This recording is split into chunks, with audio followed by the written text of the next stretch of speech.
ఏ విషయం జరిగినా కూడా ఈ రెండు తెలుగు రాష్ట్రాల్లో ఆ విషయాలపైన మీ పాటలు ఉంటాయన్న. అంటే కొంతమంది ప్రెస్ మీట్స్ పెట్టి లేదంటే కొంతమందిని వెనక గ్యాదర్ చేసుకొని ప్రశ్నిస్తూ ఉంటారు. కానీ సమాజంలో జరిగే ప్రతి విషయం పట్ల మీరు ప్రశ్నల రూపంలో పాటల రూపంలో క్వశ్చన్ చేస్తూ ఉంటారు. అంటే ఎందుకని ఇట్లా? అంటే మనం ఒక సైన్యాన్ని తయారు చేయాలన్నా లేకపోతే సమస్యను ఎక్స్ప్లెయిన్ చేయాలన్నా అంటే ఇక్కడ సంఘాలు పెట్టి ఇప్పుడు చాలా వరకు చాలా సంఘాలు ఉన్నాయి. ఉద్యమ సంఘాలు అని చెప్పి ఎన్నో సంఘాలు ప్రభుత్వాలు వేసేటువంటి బిస్కెట్లకు సంఘానికి పక్కన జరిగిపోయినటువంటి మనం కల్లోనే చూసినాం, లెక్కలేదు అసలు. ద సేమ్ టైం అంటే పాఠకాల విషయానికి వస్తే పాఠకాలు లెజెండరీ అనుకునేటోళ్ళు కూడా ఎవరి లాగుల కన్నా కూర్చుంటారు.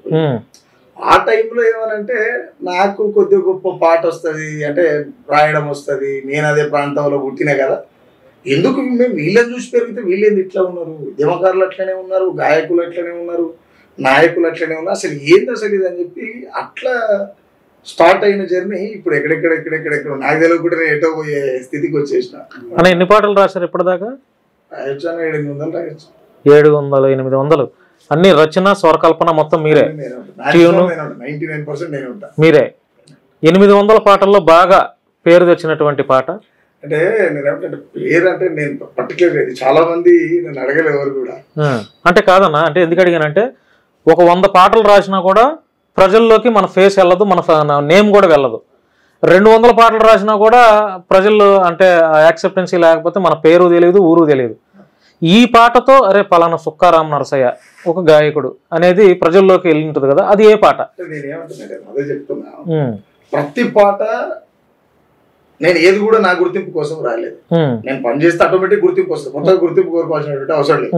బట్ ఏమనంటే నేను ప్రతి పాట పంచాయతీ చేసిన, పంచాయతీ అడిగిన ఇది ఇట్లా కాదు కదా, ఇట్లా ఎందుకు చేసిరు, ఇట్లా కాదు కదా, ఇట్లా. అవును. ఎవరయ్యా భారతదేశము అభివృద్ధిలు ఉన్నదండి, అది నిజమైతే దేశంలో ఏమేమి మారిందో తెలపారండి.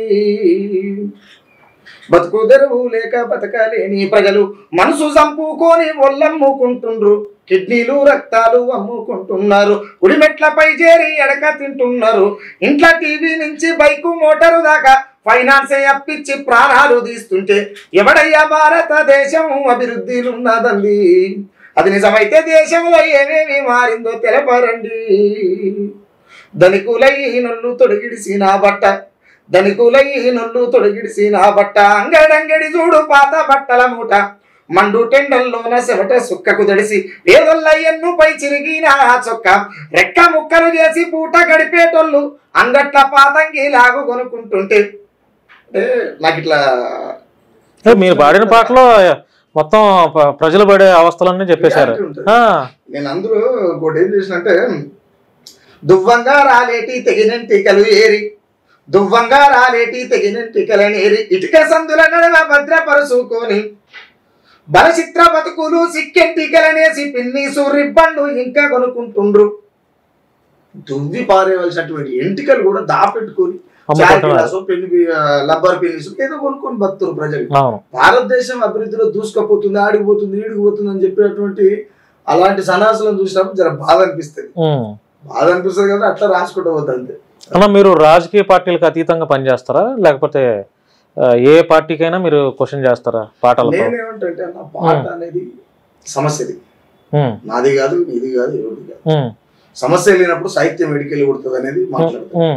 కాబట్టి అది ప్రజలు నా పాట ఎప్పుడు అంటే నేను నా తలాపున దీపం పెట్టేదాకా కూడా నా మనాదిలో జనమే ఉంటారు, జనం కోసమే రాస్తాను. అంటే సహజంగా తెలంగాణలో పాటగాళ్ళు అంటే మీలాంటి సామాజిక పాటలు పాడేవాళ్ళు ప్రతి ఒక్కరు కూడా ఏదో ఒక పార్టీతో అంటగాగుతూ ఉంటారు కదా, ఆ కోణంలో మిమ్మల్ని అడిగాను నేను. అంటే నేను ఏమంటున్నంటే చెప్పింది నాకు అర్థమైంది. నేను ఏమంటున్నంటే ఏ రాజకీయ పార్టీ అయినా నా జెండా కాదు, నా వేదిక కాదు. ఇప్పుడు బీసీ కళాకారులు ఉన్నారు, వాళ్ళు ఎవరి వేదిక మీద ఉన్నారు, ఏ పార్టీ నీడ కింద ఉన్నారు? నువ్వు మోస్తున్నటువంటి జెండా నీదేనా భయ్? నువ్వు పాడుతున్నటువంటి పాట, నువ్వు పాట పాడుతున్నటువంటి పార్టీ జెండా నీదేనా? నువ్వు పాట రాస్తున్నటువంటి పార్టీ జెండా నీదేనా? అసలు నీ జెండే లేదు భయ్, నీకు ఎజెండా ఏంటిది? నీ ఎజెండా అసలు ఉంటే ఏంటిది? అసలు మీకు జెండా అనేది ఈ దేశంలో లేదు కదా. ఎవరి జెండా కోసమో మీరు పాటలు కావుడు, ఎవరి జెండా కోసమో మీరు డప్పులు కొట్టుడు, ఏది ఇది అడగదేమరం కాకపోతే మీరు బతకలేక పరివర్తలేశాలు వేస్తారు. ఎవడు కూడా ఈడ బహుజనుల రాజ్యాలు రాజ్యాధికారాలు రావడం కోసం ఎవడు పనిచేస్తలేడు. బట్ నా ఇంటెన్షన్ ఏంటంటే బతికినంత కాలం ఎప్పుడు చేస్తామో తెలియదు. బతికినంత కాలం మన లైఫ్ మనమే లీడ్ చేయాలి, మన లైఫ్ ఇంకోటి గైడ్ చేయొద్దు అనేటువంటి ఇంటెన్షన్ తోటి రాస్తుంటాను. కాబట్టి ఎవరి దగ్గరికి పోలేను కూడా సాధ్యం కాదు. అంటే ఏమన్నా ఇన్వైట్ చేస్తున్నారా ఈ పార్టీలోకి రండి అని చెప్పి? ఆంధ్ర నుంచి చంద్రబాబు నాయుడు కావచ్చు, జగన్మోహన్ రెడ్డి కావచ్చు, తెలంగాణ నుంచి కల్వకుంట్ల చంద్రశేఖరరావు కావచ్చు, సంతోష్ రావు కావచ్చు, ఎవరు రేవంత్ రెడ్డి కావచ్చు, చాలా మంది అడిగిన వాళ్ళే. నేరుగా వాళ్ళేనా లేకపోతే వాళ్ళ కింద ఉన్నటువంటి వాళ్ళు? జర్నలిస్టులు వస్తారు, లేకపోతే వాళ్ళ పిఏలు వస్తారు, ఎవరో వస్తుంటారు. మరి ఎందుకు వాళ్ళతో అంటే కమ్యూనికేట్ అయితే ఫైనాన్షియల్ గా సపోర్ట్ చేస్తారుగా, అంటే మంచి అవకాశాలు కూడా ఇస్తారు. నేను అందుకే చెప్పిన నా లైఫ్ నేనే లీడ్ చేయాలి, ఇంకోటి గైడ్ చేయొద్దు అంటున్నా. క్లియర్ కదా? మీ స్టీరింగ్ మీ చేతిలోనే ఉండాలి, మీ స్టీరింగ్ మీ చేతిలోనే ఉండాలి, ఇంకొక డ్రైవ్ చేయడానికి ఒప్పుకోరు. అంటే ఇట్లాంటి మాటలు చాలా మంది చెప్తారన్న. కాలం ఏంటంటే మనల్ని అనేక రకాలుగా అనేక విధాలుగా తయారు చేస్తుంది. ఇప్పుడు చెప్తున్నారు ఓకే, ఇప్పుడున్న మీ మైండ్ సెట్ ప్రకారం ఏమో రాబోయే రోజుల్లో పరిస్థితులు ఇంకా క్లిష్టంగా మారవచ్చు కదా. మీరు మీకున్న క్లారిటీ కూడా కరెక్ట్, అంతే కదా? మీకున్న క్లారిటీ ఎందుకు ఆ క్లారిటీ కరెక్ట్ అంటుందంటే చాలా మంది అట్నే చేసి మోతేవాళ్ళం అనుకుంటారు కాబట్టి మీరు అలా తప్పలేదు, అంతే కదా. మరి నేనేమంటున్నా అంటే నేను ఇక్కడ మోదేవారు అని చెప్తలేను. రెండోటి నేను పాట పాడతా, పాట కోసం పుట్టిన ప్రజల కోసం పుట్టినటువంటి మాటలు నేను చెప్పాలి. ఎందుకు చెప్పాను? నాకు టైం ఉంటే వస్తా. నాకేంది ఇప్పుడు ఫస్ట్ నా ఫ్యామిలీ, తర్వాతనే పబ్లిక్. క్లియర్? కానీ ఏ పాటకాడు ఏ ఉద్యమకారుడు జనం కోసం పానాలు ఇస్తామని చెప్పి నేను పానం ఇచ్చేటోని కాదు భయ్. నా జోలికి వస్తే పానం తీసేటోని. ఎందుకు? నాకు టైం ఉన్నప్పటికీ ఈ దేశంలో ఈ భారతీయ పౌరుణ్ణి కాబట్టి సగటు మనిషిగా నీకు బాధ అయింది, బాగా నాకు బాధ అయిందని అంటే మందలియడం అది ఒక ఏమంటారు పద్ధతి, అదొక పద్ధతి. కాబట్టి ఆ పద్ధతిలో ప్రజల కోసం అప్పుడప్పుడు పాట పాడతా, రాస్తా, అంతే. నేను పాటకాని కాదు, కవిని కాదు, గాయకుని కాదు. టైం వచ్చినప్పుడు ఎవడైనా పంచాయతీ చేస్తే పోయి కొట్లాడతా, ఎవడైనా ఎదురు కూర్చో అటు అంటే తంతా. అంటే ఒక్క కళాకారుడు అని అయిపోయేటువంటిది ఏం లేదు. ద సేమ్ టైం ఏంటంటే నా ఫ్యామిలీ బాగుంటే బయట ఉంటాను, లేకపోతే ఇంట్లో ఉంటా. అది మీరన్న మాట ఎవరికి వర్తిస్తుంది అంటే పాట మేము పాట కోసమే పుట్టాం, ప్రజల కోసం పుట్టాం, పానాలైనా ఇస్తామనేటువంటి ఇస్తామని చెప్పి మాట్లాడి తప్పులు చేసినటువంటి సన్నాసులకు వర్తిస్తుంది, నాకు కాదు. అన్న బెదిరింపు కాల్స్ అట్లాంటివి ఏమన్నా వస్తున్నాయా మీకు? వస్తున్నాయా? ఎవరి నుంచి వస్తాయి అంటే ఎక్కువ? అంటే మతాలకు సంబంధించిన వారు చేస్తారా లేకపోతే బీజేపీ వాళ్ళు, కాంగ్రెస్ వాళ్ళు, గతంలో బీఆర్ఎస్ వాళ్ళు, అంతకు ముందు షర్మిలకు సంబంధించి, జగన్ సంబంధించి చాలా మంది చేస్తుంటారు. అట్లా నేను మళ్ళీ మాట్లాడతలే అని పెట్టేస్తారు.